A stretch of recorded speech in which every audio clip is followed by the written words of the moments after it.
സുരേന്ദ്രൻ നയിക്കുന്ന പദയാത്രയിലെ ഉച്ചഭക്ഷ SC വിഭാഗത്തിനൊക്കെ ഉച്ചഭക്ഷണം എന്ന പോസ്റ്റർ വിവാദമാവുന്നു.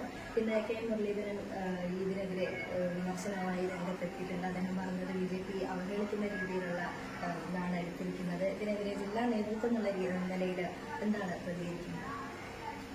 ഒന്ന് പാർട്ടി ദേശീയ നേതൃത്വത്തിന്റെ തീരുമാനമാണ് എല്ലാ ജനവിഭാഗങ്ങളിലേക്കും ഇറങ്ങിച്ചെന്ന് എല്ലാ ജനവിഭാഗങ്ങളുമായിട്ടും കൂടിക്കാഴ്ച നടത്തുക എന്നുള്ളത്. കഴിഞ്ഞ കുറേ നാളുകളായി ക്രിസ്ത്യൻ ജനവിഭാഗം, അതേപോലെ തന്നെ സമൂഹത്തിന്റെ വിവിധ ശ്രേണിയിൽപ്പെട്ട ജനവിഭാഗങ്ങൾ, അത് ജാതിയായാലും മതമായാലും ജോലിയായാലും NGOs ആയാലും സ്വയം സഹായ സംഘങ്ങളായാലും ഗുണഭോക്താക്കളായാലും ഇങ്ങനെ സമൂഹത്തിൽ ഏതാണ്ട് 18ഓളം ജനവിഭാഗങ്ങളെ നേരിട്ട് കാണണമെന്നും നരേന്ദ്രമോദി സർക്കാരിനെ കുറിച്ചുള്ള അവരുടെ ഫീഡ്ബാക്ക് എടുക്കണമെന്നുമുള്ളത് പാർട്ടി ദേശീയ നേതൃത്വത്തിന്റെ തീരുമാനമാണ്. കേരള പദയാത്രയുമായി ബന്ധപ്പെട്ട് അതിന്റെ നായകൻ കേരളത്തിലുടനീളം വിവിധ സംഘടനാ നേതാക്കന്മാരുമായിട്ട് കൂടിക്കാഴ്ച നടത്തുന്നുണ്ട്. അവരോടൊപ്പം ഉച്ചഭക്ഷണവും പ്രഭാത ഭക്ഷണവും ഒക്കെ കഴിക്കുന്നുണ്ട്. ഇന്നലെയും ഇവിടെ രാവിലെ വളയനാട് അമ്പലത്തിൽ അദ്ദേഹത്തെ സ്വീകരിച്ചത് അവിടുത്തെ മേൽശാന്തിയായിട്ടുള്ള മൂസതാണ്. അത് കഴിഞ്ഞിട്ട് അരയ സമാജത്തിന്റെ ആളുകളെ കാണാനാണ് പോയിട്ടുള്ളത്. പിന്നീട് അങ്ങനെ ഓരോ മീറ്റിങ്ങുകളും നിശ്ചയിച്ച് ഉച്ചസമയത്താണ് SC നേതാക്കന്മാരുമായിട്ടുള്ള മീറ്റിംഗ് നിശ്ചയിച്ചത്. SC നേതാക്കന്മാരുമായിട്ടുള്ള കൂടിക്കാഴ്ച ഉച്ചക്കായതുകൊണ്ട് അവരോടൊപ്പം ഉച്ചഭക്ഷണം കഴിച്ചു. അതിലെന്ത് വിവാദമാണെന്ന് എനിക്ക് മനസ്സിലാവുന്നില്ല.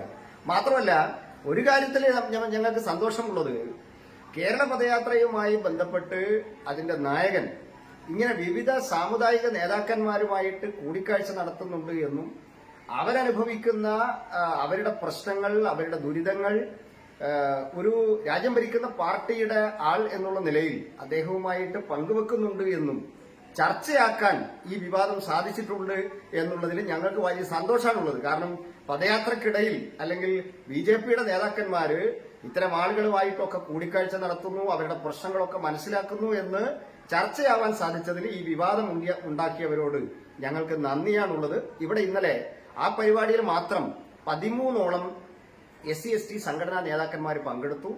അവര് കേരള സർക്കാർ അവരോട് കാണിക്കുന്ന കൊടിയ അവഗണനകളെ സംബന്ധിച്ച് അക്കമിട്ട് നിരത്തിക്കൊണ്ടാണ്. കാരണം കഴിഞ്ഞ ഒരു വർഷമായിട്ട് ഈ ഗ്രാന്റ് തീരെ നൽകുന്നില്ല. SC വിഭാഗം വിദ്യാർത്ഥികള് അവർക്ക് ഹോസ്റ്റൽ ഫീസ് കൊടുക്കാൻ വേണ്ടി സാധിക്കുന്നില്ല, അവർക്ക് ലംസം ഗ്രാന്റ് കിട്ടുന്നില്ല. അത്രയും മൈന്യൂട്ടായിട്ടുള്ള കാര്യങ്ങൾ മുതൽ വലിയ വലിയ കാര്യങ്ങൾ വരെ അവരനുഭവിക്കുന്ന ദുരിതങ്ങൾ, സംസ്ഥാന സർക്കാർ അവരോട് കാണിക്കുന്ന അവഗണന, ഇതൊക്കെ അക്കമിട്ട് നിരത്തിയിട്ടുണ്ട്. 13ഓളം സംഘടനാ പ്രതിനിധികൾ ആ കൂടിക്കാഴ്ചയിൽ പങ്കെടുത്തിട്ടുണ്ട്. അതുകൊണ്ട് തന്നെ ഞങ്ങൾക്ക് അതിനെ സംബന്ധിച്ച് ഒരാശങ്കയില്ല. പാർട്ടിക്കുള്ളിൽ ST മോർച്ചയുണ്ട്, SC മോർച്ചയുണ്ട്. അതുകൊണ്ട് എന്താണ് അതിലെ അപാകത എന്ന് ഞങ്ങളെ സംബന്ധിച്ചിടത്തോളം അതിനെ സംബന്ധിച്ച് ഒരാശങ്കയില്ല. കാരണം വളരെ സുതാര്യമായിട്ടുള്ള അപ്രോച്ചാണ്. ഞങ്ങൾ ക്രിസ്ത്യൻ സഹോദരന്മാരെ കാണാൻ വേണ്ടി പോയ സമയത്തും ഈ തരത്തിൽ വിവാദം ഉണ്ടാക്കാൻ വേണ്ടി നോക്കിയിരുന്നു. സമൂഹത്തിലെ ഔട്ട്റീച്ച് പ്രോഗ്രാം എന്ന് തന്നെയാണ് അതിന് നമ്മൾ ആ ഡിപ്പാർട്ട്മെന്റിന് പേര് കൊടുത്തിരിക്കുന്നത്.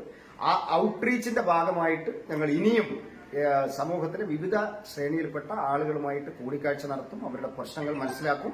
സർക്കാർ തലത്തിൽ എന്താണോ അതിന് പരിഹാരം കാണാൻ വേണ്ടി സാധിക്കുക അത് ചെയ്യാൻ വേണ്ടി പരിശ്രമിക്കും എന്നുള്ളതും ഇന്നലെ യാഥാ നായകൻ പറഞ്ഞിട്ടുണ്ട്.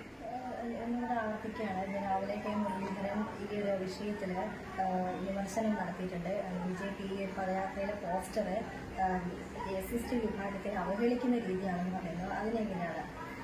അല്ല, ഞാനത് എടുത്തു പറയാൻ ആഗ്രഹിക്കുന്നു. കാലാകാലമായിട്ട് കേരളം ഭരിച്ചിട്ടുള്ള രണ്ട് മുന്നണികളും SC വിഭാഗങ്ങളെ വോട്ട് ബാങ്കായിട്ട് മാത്രമാണ് കണ്ടിട്ടുള്ളത്. അങ്ങനെ വോട്ട് ബാങ്കായിട്ട് അവരെ കണ്ട് അവരെ അവഗണിച്ചിട്ടുള്ള,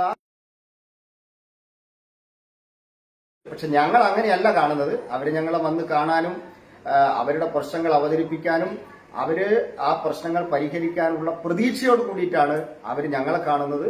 പാർട്ടി ദേശീയ നേതൃത്വത്തിന്റെ തീരുമാനപ്രകാരം എല്ലാ ശ്രേണിയിലും പെട്ട ആളുകളെ കാണണം എന്നുള്ളതിന്റെ അടിസ്ഥാനത്തിലാണ് ഞങ്ങൾ അവരെ കാണുന്നത്. ഞങ്ങളെ സംബന്ധിച്ചിടത്തോളം അതിനെ സംബന്ധിച്ച് ഒരു സംശയവുമില്ല. വളരെ സുതാര്യമായിട്ടുള്ള സമീപനമാണ്.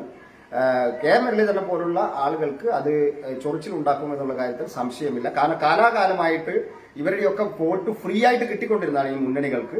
ആ മുന്നണികളിൽ നിന്ന് ഇത്തരം ജനവിഭാഗങ്ങൾ, പിന്നോക്ക ജനവിഭാഗങ്ങൾ അകന്നു പോകുന്നു എന്നുള്ളത് അവരെ ആശങ്കപ്പെടുത്തുന്നതാണ്. അതുകൊണ്ട് അവർ ഒരു എന്താ പറയേണ്ടത്, ദോഷൈക ദൃക്കോട് കൂടി തന്നെയാണ് ഇതിനെ കാണുകയുള്ളൂ. മാത്രമല്ല, കേരളത്തിലെ പിന്നോക്ക കമ്മീഷന്റെ മുമ്പാകെയും SC/ST കമ്മീഷന്റെ മുമ്പാകെയും ഒന്നും പരാതി പറയാൻ പോലും ആരും പോകുന്നില്ല എന്നാണ് ഇപ്പോ അവർ പറയുന്നത്. കാരണം അവർ അദാലത്തൊക്കെ വെക്കുന്ന സമയത്ത് വിവിധ തരത്തിലുള്ള പിന്നോക്ക സംഘടനകളുടെ പ്രതിനിധികൾ പോലും അങ്ങോട്ട് പോകുന്നില്ല.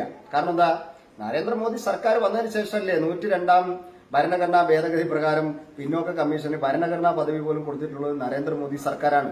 അതുകൊണ്ട് ആ ജനവിഭാഗത്തിന്, പിന്നോക്ക ജനവിഭാഗങ്ങൾക്ക് കൂടുതൽ പ്രതീക്ഷ അവരർപ്പിച്ചിരിക്കുന്നത് നരേന്ദ്രമോദിയിലും BJP-യിലുമാണ്. അതുകൊണ്ട് അവര് BJP നേതാക്കന്മാരെ ഇനിയും കാണും, BJP നേതാക്കന്മാരെ തിരിച്ചേനിയും അവരെയും കാണും.